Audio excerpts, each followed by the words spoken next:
Hello les investisseurs minimalistes, j'espère que vous avez la super forme. Et aujourd'hui, petite vidéo sur cette année 2023, année que je qualifierais comme la pire de ma vie, d'où le nom, hein, Worst Year 2023.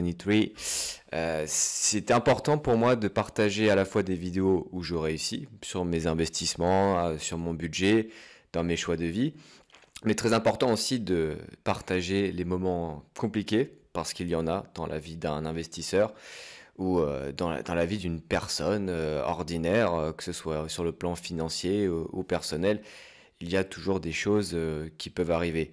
Et je trouve que sur YouTube, le contenu est beaucoup trop lisse. On nous montre des histoires de personnes qui ont réussi, qui n'ont jamais eu de problème, surtout dans la sphère des YouTubeurs. On voit une progression assez linéaire, mais très peu d'échecs et très peu de gros échecs. Donc cette vidéo va durer longtemps parce que je vais développer pas mal de points qu'on va voir ensemble après. Mais avant de commencer, petit focus sur Anthony Bourbon que j'ai découvert grâce à l'émission Qui veut être mon associé. Donc Qui veut être mon associé, qu'est-ce que c'est? C'est un peu comme Shark qu'ils ont fait aux États-Unis. Donc on a des entrepreneurs qui viennent pitcher leurs projets. Et en face, il y a des investisseurs, notamment Anthony Bourbon, qui vont décider de se positionner ou pas. Et c'est très très très intéressant parce que ça nous permet de comprendre le milieu de l'entrepreneuriat, même s'ils vont pas vraiment dans le détail, mais c'est une très bonne initiation. On voit des personnes qui hypothèquent leur maison, qui vendent tout pour leur projet. Et vraiment très intéressant pour celles et ceux qui veulent se lancer, que ce soit dans l'entrepreneuriat ou dans l'investissement. Donc que nous dit Anthony Bourbon? L'échec est quelque chose d'effrayant et d'insurmontable pour beaucoup de gens, mais personnellement j'adore échouer. Et effectivement, c'est une situation que je partage maintenant, parce que quand tout va bien, qu'on réussit tout, eh bien c'est effectivement bien de réussir, hein, je ne dis pas, mais on apprend beaucoup moins que en échouant, en perdant. C'est la même chose dans le sport. Moi qui suis tennisman, quand je gagne 6-1, 6-1 en 50 minutes, bon, ça fait du bien à l'ego, mais on ne progresse pas. Mais par contre, quand on se prend vraiment des grosses branlées, qu'on prend du 6-1, qu'à l'inverse, on prend 6-1, 6-1 en 50 minutes, tous les défauts reviennent à la surface et ça donne vraiment des pistes pour s'entraîner et pour progresser par la suite et essayer de gagner ces matchs qui sont compliqués. Même chose dans les autres sports, hein, que vous fassiez du ping-pong, du badminton, du foot, du handball, c'est exactement la même chose. Donc quelles sont les pires choses finalement qui puissent nous arriver financièrement? Alors c'est toujours à mettre en perspective, hein. C'est les pires choses, c'est pour ça que j'ai mis financièrement, parce qu'on peut tomber malade, on peut avoir le décès d'un proche. Je ne voulais pas vous plomber l'ambiance de cette vidéo, donc on va se cantonner uniquement aux critères financiers. Donc la première chose, forcément, c'est la perte de son travail, de son business. Deuxième chose, perdre sa copine, sa femme. C'est quelque chose qui arrive souvent autour de vous, autour de moi d'ailleurs. Un mariage sur deux se termine en divorce, donc faut un peu comprendre pourquoi et comment surmonter cet obstacle. Troisième chose, devoir changer de voiture. Alors effectivement, c'est la plus grosse dépense avec le loyer. Si vous avez une voiture aujourd'hui et que vous devez changer, bah, ça vous coûtera au moins 5 000 euros. 5 000 euros, c'est pas une somme que toutes les personnes ont sur leur compte. Mais c'est quelque chose voilà, qui peut arriver. On pense souvent que ça n'arrive qu'aux autres et que on est exempt de cette petite mésaventure, mais ça peut arriver et vous allez voir que ça m'est arrivé personnellement. Et enfin, financièrement, qu'est-ce qui peut se passer quand on est un investisseur? Eh bien, on peut perdre 50%, plus de 50% de son investissement. Même si on croit investir sur des sociétés de qualité, ça va arriver un moment sur un portefeuille de 20 actions, vous avez peut-être 1, 2, 3 actions qui vont faire du moins 50 et qui ne se redresseront jamais. Il faut vraiment être prêt à endosser il faut vraiment être prêt à absorber le choc et on va voir ensemble comment faire. Alors petit disclaimer, j'ai dû faire face à ces 4 situations en l'espace de 4 mois pendant l'année 2023. Ce n'était pas marrant au début, je vous avoue que ouais, je dormais mal, j'arrêtais pas d'y penser. Mais au bout d'un certain temps, ça commence à se calmer et on verra ensemble les différentes phases par lesquelles on peut passer et les solutions aussi qui en découlent. La première, donc perdre son travail, son business, j'espère que ça ne vous arrivera jamais, mais ça peut arriver. Moi, ça m'est arrivé avec le business que j'ai lancé dans le café. On a ouvert en avril 2023 et en septembre déjà, on a eu des problèmes de trésorerie et on a dû arrêter l'activité. Donc compliqué parce que forcément on passe du temps dans son business, on recrute des personnes, on fait en sorte que tout se passe bien, que les clients soient satisfaits, que les employés aient des bonnes conditions de travail, mais aussi derrière il faut pouvoir se rémunérer. On fait pas ça pour, c'est pas une œuvre caritative, on fait ça pour gagner des sous dans un premier temps. Et après, toutes les choses que j'ai parlé avant en découlent. Mais il faut être assez lucide hein, quand on n'arrive pas à se payer au bout de 6 mois, c'est le moment d'arrêter. Et surtout si on perd de l'argent. Donc dans le cadre d'une perte de business, forcément on a une perte de revenus. Admettons que ce soit votre business principal qui s'écroule, vous étiez à 3 000 € net, là vous passez à zéro. Une situation plutôt compliquée, très compliquée, surtout qu'en tant qu'entrepreneur, on n'a pas besoin, on n'a pas accès aux aides qu'ont les salariés. Les deux scénarios se ressemblent. Hein. Si aujourd'hui vous êtes employé d'une entreprise de taille moyenne ou grande entreprise, vous vous faites licencier, vous avez forcément une perte de revenus, vous n'avez pas votre salaire à 100%. Donc compliqué, la perte de travail, business, on doit licencier les personnes aussi si vous avez un business, ça c'est pas marrant, honnêtement, c'est pas un simulateur, on joue pas aux Sims quoi, c'est pas les Sims où tu décides, tu cliques sur un bouton et le mec est dehors, c'est beaucoup plus compliqué, hein. Faut le convoquer, faut lui expliquer pourquoi, il y a des personnes qui se sont attachées à leur travail, qui kiffent, hein, donc c'est pas évident. Mais comme dit, derrière, il y a toujours une perspective économique, toujours un objectif de gagner des sous. Donc si on n'en gagne pas, forcément, on ne peut pas payer des personnes. Surtout que dans ce business, on perdait de l'argent, donc je devais renflouer tous les mois. C'est-à-dire que je vais travailler à côté pour renflouer les caisses et payer les salaires. Et c'est vraiment à ce moment-là que je me suis dit, oh punaise, là, je suis vraiment un vrai entrepreneur. C'est de la merde cette situation hein, de devoir travailler pour payer les charges de son business. J'ai pas vraiment kiffé le moment, mais c'est quelque chose qu'effectivement vous serez amené à rencontrer si vous vous lancez dans l'entrepreneuriat, que ce soit dans la restauration ou dans, je sais pas, si vous créez une start-up. C'est des choses que vous allez peut-être rencontrer. Troisième chose, rembourser la banque. Quand on crée un business, forcément, il y a du crédit bancaire, il y a du crédit sur le matériel, un fonds de roulement pour démarrer l'activité. Et quand vous sifflez tout et que vous ne pouvez plus payer vos charges, vous arrêtez l'activité, vous mettez en liquidation. Et il y a des garanties qui vont s'appliquer, une sorte de cautionnement bancaire qui va s'appliquer et qu'il faut rembourser. Donc c'est la part du prêt que vous n'avez pas remboursé. La banque va liquider les autres actifs pour solder l'autre part du prêt qui n'est pas cautionné. La caution bancaire, ça varie énormément. C'est-à-dire que moi personnellement, j'ai pas une caution bancaire très élevée, de l'ordre de 10-15 000 € de mémoire. Donc il faut quand même les sortir. Mais j'ai des copains qui avaient un commerce physique dans la restauration, qui eux ont dû payer plus de 100 000 € à la banque. Et pour trouver 100 000 €, pour les avoir, très compliqué, quand on sait que l'encours moyen du livret A, il est à 5 000 € en France. Trouver 100 000 balles, c'est quasiment mission impossible, quoi. Donc faut vraiment faire attention quand on lance un business, faites gaffe à ce que vous pouvez perdre. C'est bien beau de se lancer, de dire que l'échec est formateur, mais regardez quand même le gain potentiel et le risque de perte.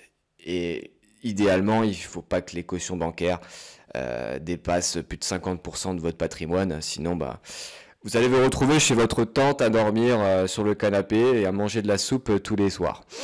Et enfin, dernière chose, quand on perd son travail, quand on clôture un business, c'est la perte totale de confiance. On se dit, est-ce que j'ai fait quelque chose de mal? Est-ce que, voilà, est-ce que j'ai été vraiment à 1500%? C'est normal de passer par ces périodes. Et si il y a des personnes qui ont également perdu leur travail, leur business dans les mêmes circonstances, ça peut vous rassurer. Nous, notamment, dans la galerie commerciale où on était situé, il y a 3 restaurants qui ont fermé. Je connaissais comment dire, ceux qui ont, je connaissais ceux qui avaient ouvert les points de vente et ils m'ont dit, ouais, mais t'en fais pas, c'est pas une question d'implication, c'est la zone qui est merdique, quoi, hein. C'est-à-dire que en semaine, tu faisais peut-être 300 euros de chiffre d'affaires. Le week-end, ça montait un peu, mais c'était vraiment un problème structurel et pas pas personnel, c'était pas lié à l'implication parce que voilà, on y allait quasiment tous les jours. On essayait de faire en sorte que ça se passe le mieux possible, qu'on ait tous les produits en stock, en magasin. Et bon, à un moment, quand tu t'obstines et que ça ne marche pas, il faut pas se rejeter la faute à soi et sans pour autant se trouver des excuses, hein. Mais il y a d'autres paramètres qu'on ne peut pas contrôler qui sont rentrés en compte et nous c'était le flux dans la galerie commerciale. Pareil, si tu perds ton travail, c'est peut-être effectivement à cause de tes compétences, à cause de ton implication, mais il peut y avoir plein de choses, par exemple des licenciements économiques, la boîte se porte mal. euh, c'est des choses qui peuvent arriver et c'est des choses qui peuvent conduire à un licenciement. Donc tous ces points, bah forcément ça fait partie de la phase 1, la pleurniche. Tu te poses plein de questions, tu es en train de te dire ouais ben, je suis vraiment la plus grosse merde du 21e siècle. C'est normal de passer par là, un peu comme dans une rupture amoureuse au début, hein. T'as pas la tête à regarder des vidéos de motivation, à te dire que l'échec est formateur. Il faut passer absolument par cette première phase. C'est la phase en fait d'acceptation, hein, qui peut durer pas mal de temps, hein. Moi ça a duré quelques mois. Je ne pouvais plus entendre parler d'entrepreneuriat et c'est pour ça que j'ai pas fait beaucoup de vidéos sur YouTube. On est constamment, l'esprit est constamment occupé avec des pensées négatives. Mais cette phase est nécessaire pour ensuite rebondir. Et quelles sont les solutions quand on perd son travail, son business? Eh bien, travailler plus. Si on a perdu son travail, c'est compliqué. Mais si on a un business à côté et que c'est pas son activité principale, eh bien, on peut travailler plus dans son business principal pour renflouer. Épargner plus, très important. Eh bien, on va couper toutes les dépenses inutiles, mais de manière drastique. C'est-à-dire qu'il ne faut pas faire dans la demi-mesure. Les restaurants hebdomadaires, on peut oublier. Les petits aliments, les petites noix de cajou à 25 euros le kilo, bah, ça pareil, on oublie, on prend des trucs un peu plus cheap en attendant de redresser la barre. C'est exactement la même chose pour les week-ends et pour les vacances, hein. Moi, j'avais prévu de me faire 7 semaines de vacances au soleil et au ski d'ailleurs, en combiné. Bon, on revoit un peu son budget à la baisse pour pouvoir absorber le choc et repartir de plus belle. Et surtout, les dernières choses, c'est apprendre de ses erreurs et se former pour ne plus commettre les mêmes erreurs.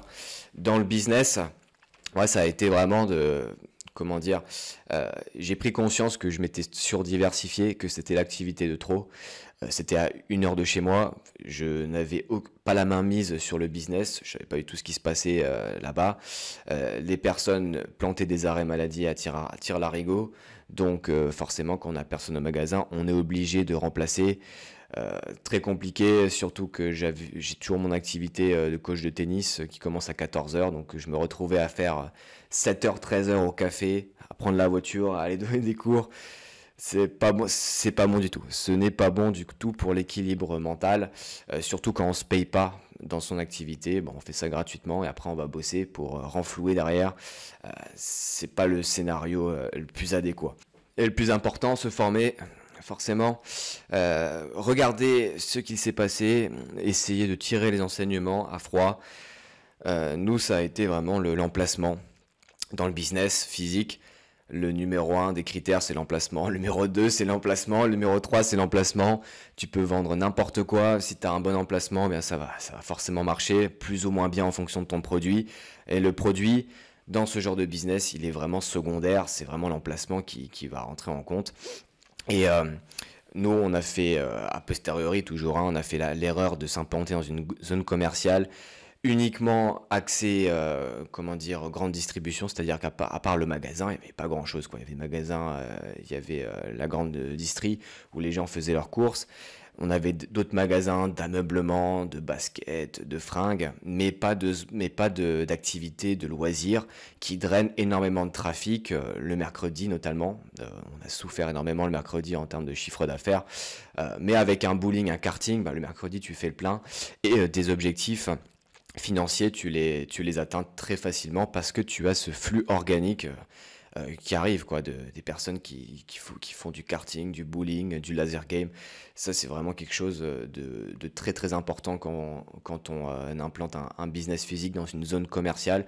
Et c'est pour ça que les business qui s'écroulent aujourd'hui sont majoritairement dans des zones commerciales sans zone de loisirs, et les business qui prospèrent sont dans des zones commerciales avec des zones de loisirs. Donc, est-ce que j'en ferai un dans l'avenir? Je ne pense pas, honnêtement, mais si vous voulez vous lancer là-dedans, regardez ça, regardez vraiment ce critère, la zone de loisirs. Est-ce qu'il y en a une là où je vais m'implanter? Et si c'est le cas, bah, c'est bingo, c'est jackpot. Ouais, j'ai un copain qui a une franchise de restauration juste à côté d'un cinéma et c'est plein tout le temps. C'est plein tout le temps, surtout le soir, avant le début des films. Il fait des chiffres absolument exorbitants. Mais ça ne lui a pas empêché de perdre aussi dans son deuxième restaurant qui était situé dans ma zone commerciale. Donc, il aurait pu juste se cantonner à son premier business, ça aurait très bien marché. Ensuite, pour les plus jeunes qui ont la testostérone en feu, perdre sa copine, sa femme, alors oui, c'est quelque chose qui va vous arriver. Je vous le dis, hein, ça va vous arriver, même si ça vous est jamais arrivé. Ça fait partie de la vie, ce n'est pas marrant. Et je pense que c'est même plus douloureux que de cramer un business. Pourquoi? Parce que forcément on est attaché à la personne, ça fait peut-être plusieurs années que vous êtes avec, que ça se passe plus ou moins bien, vous avez des repères, vous vous projetez peut-être avec cette même personne, et surtout vous partagez les charges avec cette personne si vous habitez avec. Donc forcément, entre avoir tout à payer, son loyer, l'électricité, ça peut atteindre 800, 900 euros par mois sans problème. En région parisienne, tout seul, j'en parle même pas, on est à 1000, 2003. Mais diviser les charges, c'est toujours plus confortable. On a une meilleure capacité d'investissement, on est beaucoup plus serein. Donc, si je prends mon exemple, hein, pour que ça vous inspire, moi j'ai des charges à hauteur de 700 euros. Et avant que je me sépare malheureusement de ma copine, eh bien, on partageait tout quasiment, hein. Je versais un tout petit peu plus, mais en charge fixe, j'avais peut-être 400 euros par mois. Loyer, électricité, charge incluse avec la box internet. Donc, à 400 euros par mois, forcément, tu peux investir différemment. Tu es beaucoup plus large, mais quand ça s'est arrêté, bah forcément, on perd en pouvoir d'achat, on perd en repère aussi, on se dit ah putain, j'en trouverai jamais une autre. T'es en train de pleurer, tu regardes des vidéos de coach en séduction. Moi je l'ai pas fait, bon, parce que je sais que c'est une arnaque monumentale, mais t'es dans ta couette là et tu regardes des trucs, des films romantiques à la con, tu te dis j'en trouverai jamais d'autres. Mais la phase 2 solution, je vous le dis mes amis investisseurs, des femmes, il y en a partout. Il y a 3,9 milliards de femmes sur Terre. J'ai regardé les chiffres avant. Sur les 3,9 milliards, bon, tu as peut-être la moitié qui ont dépassé la date de péremption, dépassé l'âge, on va dire. Sur ces 1,7 milliards, bon, ça fait combien? 1,9 milliards de femmes restantes, tu en as peut-être la moitié qui sont prises. Donc il te reste 900 millions de femmes disponibles pour toi. Sur les 900 millions, tu en as peut-être, allez, je sais pas moi, 300 millions qui vont te convenir. Donc tu n'auras aucun problème à trouver une autre femme et à trouver peut-être même une meilleure femme que ce que tu n'avais. Mais la clé dans tout ça, c'est que il faut pas ressasser les échecs. Si tu vas à un date et que tu parles à répétition de ton ex-copine, comme quoi elle était super, comme quoi elle te faisait des super gratins dauphinois, bah, il va rien se passer. La fille devant toi, elle va te dire ouais c'est bien, nickel, j'espère que ça va, et elle va jamais te rappeler. Donc il faut vraiment faire abstraction de ça, qui t'a laissé une petite période de réflexion, période de guérison, et ensuite de réattaquer par la suite, et rester occupé surtout, hein, parce qu'il y a plein de mecs, ils se séparent de leur copine, ils font plus rien, ils se sont totalement désociabilisés, ils voyaient que leur copine avant, donc forcément ils se retrouvent avec un cercle d'amis proche de zéro. Ils passent leur temps à jouer à des jeux vidéo, ils passent leur temps à faire des trucs tout seuls. Mais la clé dans tout ça, c'est de continuer à sociabiliser, faire des activités. Par exemple, une activité incroyable, c'est la salsa. J'ai jamais démarré, franchement, je sais pas pourquoi. Peut-être par manque de temps, mais bon, si on veut vraiment faire un truc, on trouve toujours le temps.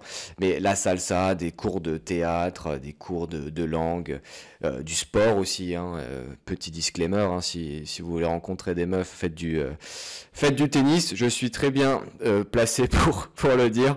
Mais ne restez pas dans l'échec. Essayez de sortir, essayez de penser à autre chose et vous verrez que voilà, des femmes comme dit, il y en a 300 millions sur la Terre qui vont pouvoir vous convenir et vous arriverez très bien à faire la transition.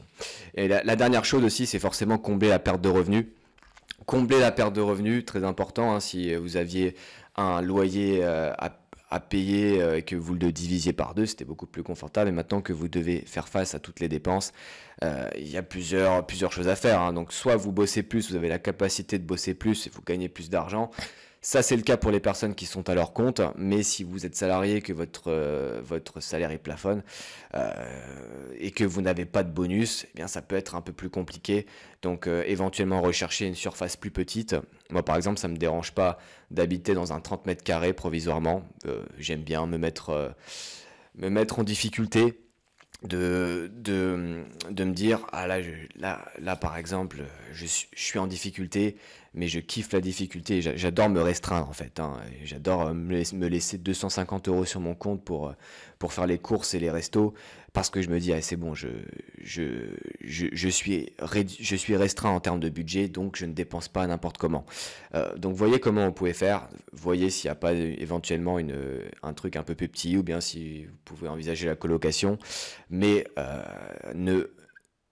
n'optez pas pour la facilité, ne retournez pas chez vos parents s'il vous plaît, parce que forcément si vous voulez rencontrer d'autres femmes, ben, tu vas pas la ramener chez ta mère ou chez ton père entre 19 et 22 heures, tu as 35 ans, tu rentres chez tes parents comme ça, bon, un peu de dignité quoi. Et les amis, ben, c'est quelque chose qui m'est arrivé également, hein. Je vous parle de choses qui sont arrivées. Je suis passé de 350 €, 400 € de charge à 800 € quasiment. Donc j'ai dû travailler plus, renoncer à 3 semaines de vacances pour essayer de combler le manque. Et après, en termes de vie, bah forcément, bah au début c'est compliqué, mais après, bon, t'apprends à sociabiliser. Tu sors beaucoup plus, tu vas voir des copains, tu sors, tu vas au casino boire un petit coup, tu joues un peu à la roulette, tu vas sur des compétitions voir tes copains, et sur ces compétitions-là, il y a des filles qui jouent aussi. Et après, bon voilà, ça s'est fait naturellement, j'ai rencontré quelqu'un d'autre, et ni vu ni connu, c'est très bien passé, et bizarrement, bah voilà, cette personne a des choses que mon ex-copine n'avait pas, et inversement d'ailleurs, hein. Mais on peut toujours rebondir, ça peut se faire très très très rapidement et je vous encourage vraiment à suivre les solutions que j'ai évoquées. Et ensuite, le troisième événement exceptionnel qui fait vraiment chier, c'est devoir changer de voiture. Alors ça fait vraiment chier, surtout quand on sait qu'une voiture, ça doit durer 15-20 ans. On l'a acheté probablement 5, 10, 15, 20 000 euros. La changer, c'est pas quelque chose qu'on prévoit de faire tous les ans. C'est un budget. Il y a très peu de personnes qui ont de l'argent disponible pour s'acheter une voiture. J'avais vu une étude qui montrait que 3 quarts des voitures neuves étaient achetées en leasing.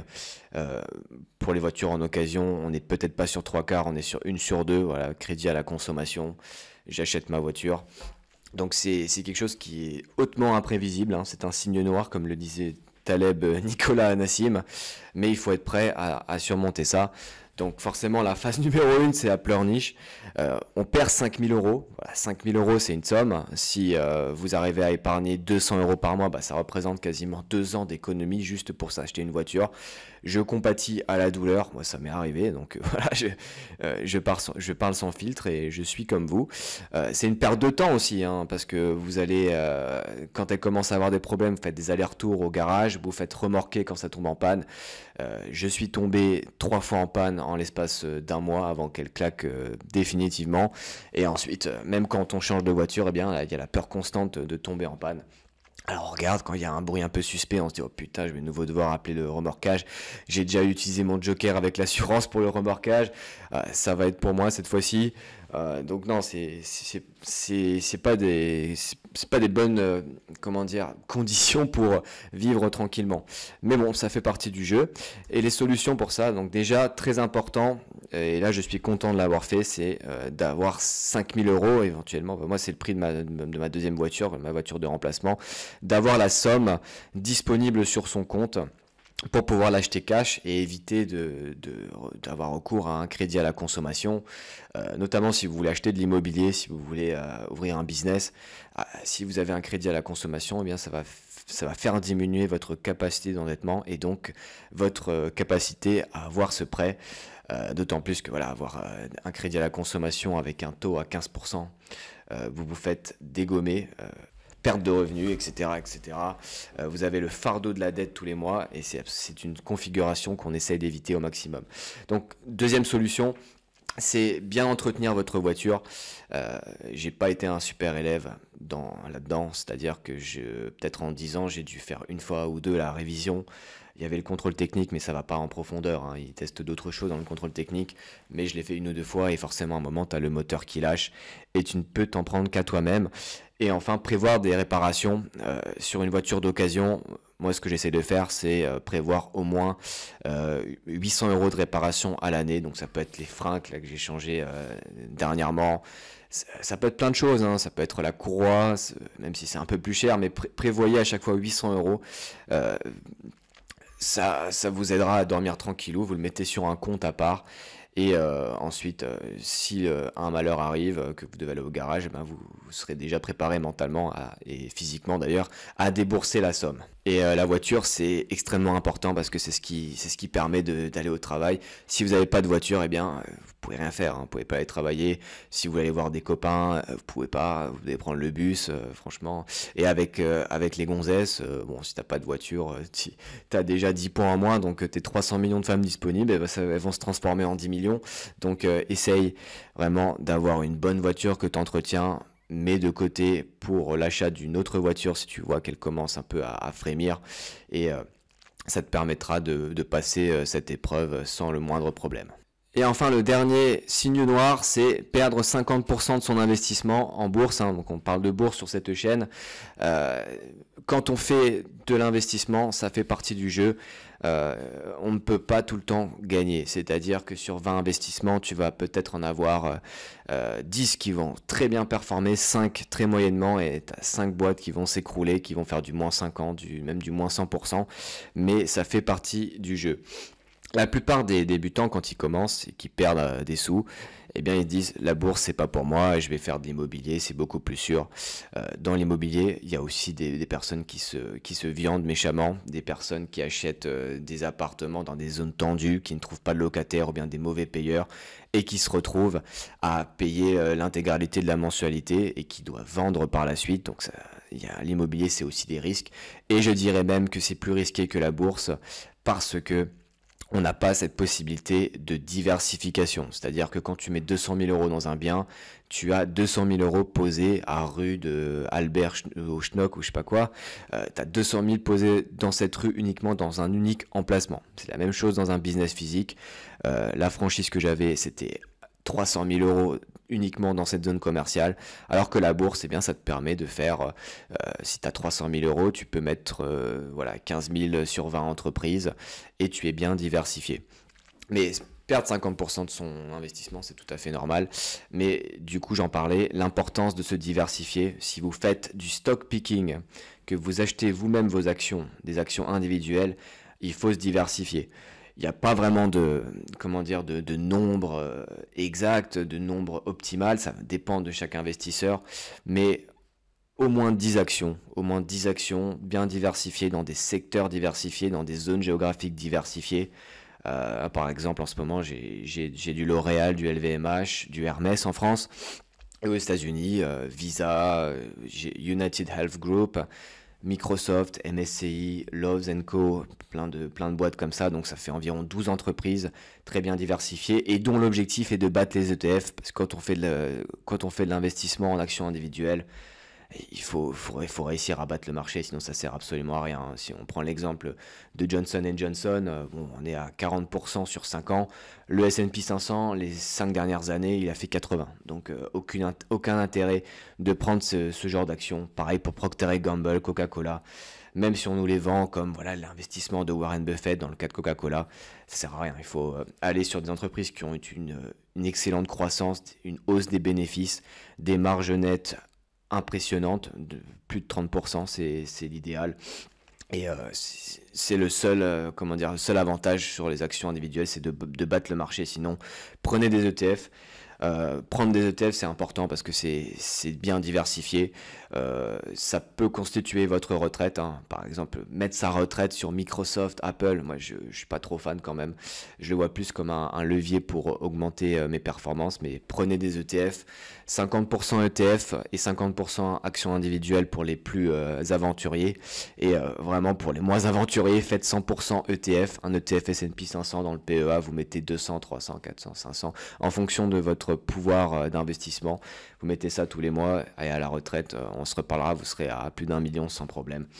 Et troisième chose, hein, au niveau des solutions, c'est que il faut être conscient qu'il y a un risque, hein, qui existe, hein. On peut perdre de l'argent, mais comme dit, si vous vous diversifiez bien, il n'y a pas de souci. Et quatrième chose, concernant les actions individuelles, alors moi je me suis fait avoir sur deux actions, Téléperformance et Nexity. Téléperformance, bon, on ne pouvait pas prévoir que ça allait autant se casser la gueule parce qu'elle a eu un historique de malade pendant 30 ans. Elle a battu le CAC 40 pendant 30 ans. Elle s'est écroulée parce qu'il y a des nouvelles solutions d'intelligence artificielle qui vont potentiellement la remplacer. Donc ils ont pris un énorme coup.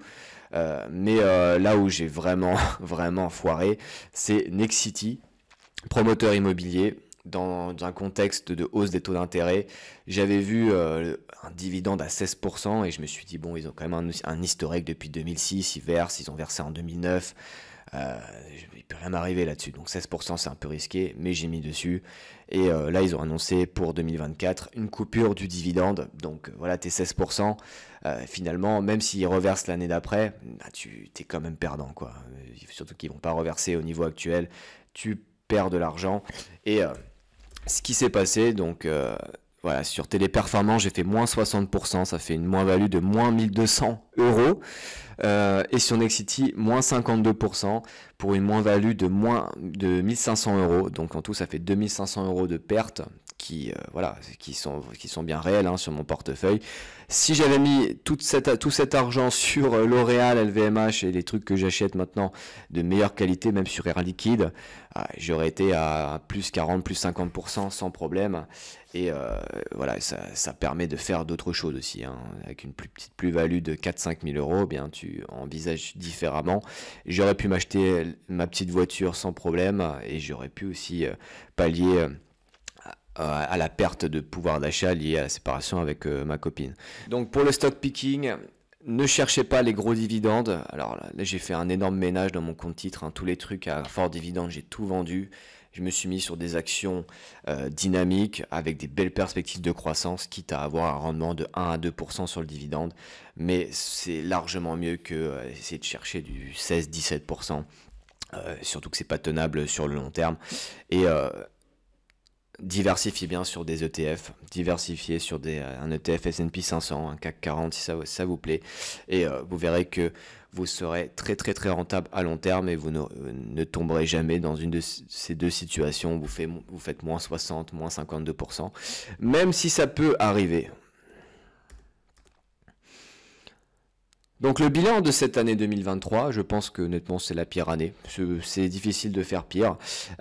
Donc j'ai perdu des pertes financières, donc moins 2700 euros sur le PEA avec nos super actions Téléperformance et Nexity. Moins 3600 euros de loyer, hein, c'était la quote-part que payait mon ex-copine au loyer. Donc voilà, maintenant je dois tout payer, donc moins 3600 euros sur l'année. Moins 5000 euros pour la voiture que j'ai dû acheter, donc une belle Dacia Sandero bien moche. Là, je peux te dire que ton sex appeal, il est pas fou, hein, donc il faut, il faut bien compenser avec d'autres choses, peut-être en jouant mieux au tennis ou peut-être en gagnant un peu plus de sous dans son activité, mais j'y travaille, ne vous en faites pas. Et moins 10 000 euros sur le crédit pro, donc là c'est la caution du prêt que je vais devoir bientôt payer à la banque, donc ça fait une année finalement à moins 21 300 euros. Moins 21 300 euros, c'est lourd, c'est une grosse somme d'argent. Si on l'investit sur le S&P 500, bah dans 10 ans on fait x2, on est à 40 000. Mais bon, ça fait partie du jeu. Et finalement, c'est le prix à payer pour apprendre des choses. Il y a des personnes peut-être autour de vous qui ont perdu beaucoup plus, hein, qui ont peut-être perdu leur maison à cause d'un divorce ou à cause de la faillite de leur entreprise. Mais c'est extrêmement formateur, même si ça fait chier au moment présent, quoi. Donc les solutions, il n'y a pas 10 000 solutions. Alors c'est soit tu pleures, tu es dans la phase 1 pendant toute ta vie, ou soit tu trouves des solutions. À un moment, il faut réussir, faut se rebooster, il faut sortir, il faut essayer de faire des choses. Ouais, ce que j'ai fait, c'est que j'ai augmenté ma charge de travail. Je me suis assis sur 3 semaines de vacances, baissé les dépenses. Donc j'achète pas les mêmes choses qu'avant. Avant, j'avais l'habitude d'acheter des trucs hyper chers au bio. Donc là, j'ai bien réduit à ce niveau-là. Les restos toutes les semaines. Moi, j'ai dit maintenant à ma copine, on fait une fois toutes les 2 semaines. C'est moi qui paye, pas de souci, mais c'est une fois toutes les 2 semaines et c'est pas 2 à 3 fois par semaine comme on pouvait le faire avant. Amélioration de la stratégie d'investissement. Eh bien oui, on n'investit plus sur du 16% de rendement sur dividende. On va sur des trucs beaucoup plus carrés, beaucoup plus sûrs. Donc comme voilà, Hermès, LVMH, tu as aussi du Air Liquide, Schneider Electric, des trucs vraiment bon, qui te versent pas un dividende fou, mais sur lesquels tu vas avoir de grosses plus-values à long terme. Donc évitez vraiment ces investissements pourris, ces attrape-nigo. Arrêtez de se surdiversifier, ça c'est très important, hein, parce que quand on commence à investir, et on se dit, il faut que je sois un peu dans l'immobilier, il faut que je sois un peu en bourse, il faut que je sois un peu dans le business physique, il faut que je sois un peu dans le business en ligne. Mais au final, si on se dilue trop, on finit par faire n'importe quoi, faire de la merde dans tous les domaines. Donc, là, c'était mon cas avec la franchise de restauration. Bah forcément, j'ai alloué 30 000 euros à ce projet. Je pouvais plus investir. Je mettais peut-être 100 euros par mois en bourse au lieu des 1 500 que je pouvais mettre avant. Donc, j'ai perdu du temps, j'ai perdu de l'argent, j'ai perdu voilà, de la liberté financière. Au lieu d'être libre financièrement, je pense à 40 ans, bah, je serais peut-être à 45 parce que j'ai perdu 5 années voilà, en termes de versement. Donc, choisissez un seul vecteur d'investissement, les amis. Ça peut être l'immobilier. Si vous aimez faire des travaux, dénicher les bonnes affaires, que vous êtes bricoleur, faites de l'immobilier si ça vous intéresse vraiment.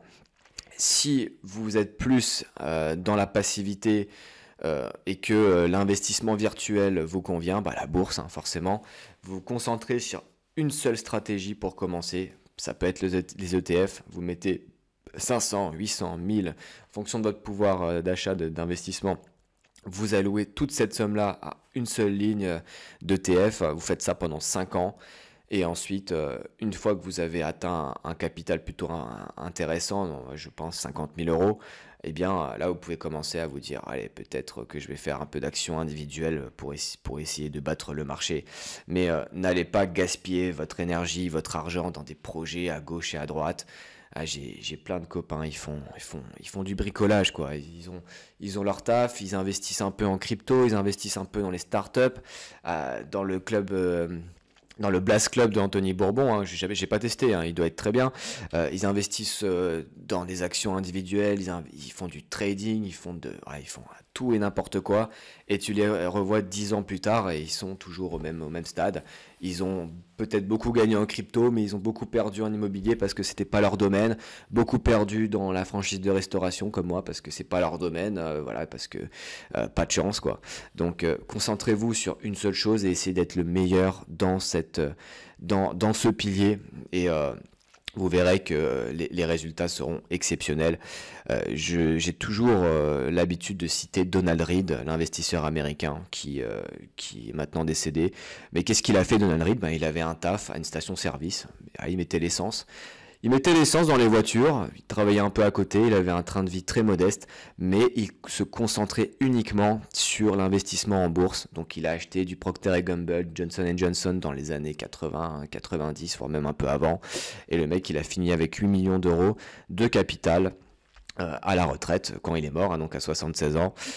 C'est pour vous montrer l'importance de se concentrer sur ce qu'on sait faire, là où on est le mieux et ce qui nous passionne le plus. Même chose pour Warren Buffett. Hein. Warren Buffett, il s'est concentré uniquement sur la bourse, il a créé son fonds d'investissement, il a une résidence principale, une secondaire. Pour un milliardaire, c'est rien du tout. Le mec, vous n'allez pas le voir en train de faire du Airbnb ou en train de faire du freelance, en train de faire de l'édition de photos, je ne sais quelle connerie. Le mec, il s'est concentré sur un seul vecteur d'investissement. Il a acheté sa résidence principale, secondaire aussi pour les vacances, c'est tout.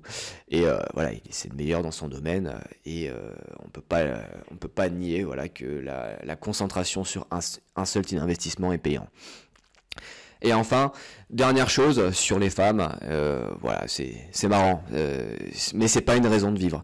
Si tu veux, ta raison de vivre, c'est de faire du sport, d'avoir la forme, de bien manger, d'avoir un travail qui te plaît, de gagner des sous et d'investir. C'est ces seules choses qui doivent te motiver dans la vie. Après, les femmes, bon, c'est comme une partie de play, quoi. C'est comme tu vas jouer à Call of Duty le vendredi soir. Bon, c'est marrant, c'est fun. C'est un vrai bonus dans la vie, on va pas se mentir. Mais c'est pas ta raison d'être, c'est pas notre raison d'être. On ne vit pas pour les femmes uniquement. Ça doit rester secondaire. Si tu as des enfants, bah, forcément ça implique d'autres choses, mais si vous êtes célibataire, eh bien ne faites pas passer votre copine avant vos potes, avant l'investissement. Si elle te dit par exemple, vas-y, j'aimerais bien aller faire une petite escapade 2 semaines aux Canaries, ça va coûter 5000 euros. Tu lui dis, non, écoute, 5000 balles pour 2 semaines de vacances, non, 5000 balles, j'ai autre chose à faire avec ça, j'ai autre chose à foutre avec ça. Si tu veux le faire avec tes copines, bah, fais-le avec tes copines. Mais moi, j'ai dit qu'on partait X semaines dans l'année, que le budget c'est tant, et on va rester à ça. Alors, par exemple, en budget vacances à l'année, c'est 3000 euros. Grosso modo, ça me fait 2 semaines de ski, et une petite semaine au soleil, tranquillou. Et je m'y tiens. C'est pas parce qu'une gonzesse va me dire viens on part 3 semaines à New York que je vais lui mettre 7000 euros sur la table, même si je les ai. Il y a des choses à respecter, il y a des priorités dans la vie. Ma priorité personnellement, et je pense que c'est la même pour vous, c'est d'avoir un gros capital en bourse, c'est d'avoir 100 000 euros en capital dans 2 ans. Donc forcément il y a des choix il y a des choix qu'il faut faire. Il faut rester vraiment focus sur son objectif, quitte à se le noter sur un grand paperboard à l'entrée de ton appartement, mais rester vraiment focus. Donc voilà, je vous ai partagé cette belle vidéo sur la pire année de ma vie. Alors comme dit, c'est pas une vidéo que j'ai faite pour raconter ma vie, hein, voilà. Mais si ça peut vous inspirer, parce que à un moment, on va tous passer par ce genre de situation, même si voilà, on a de la chance, il y a forcément une chose qui va se produire et il faut vraiment être armé pour affronter cette situation.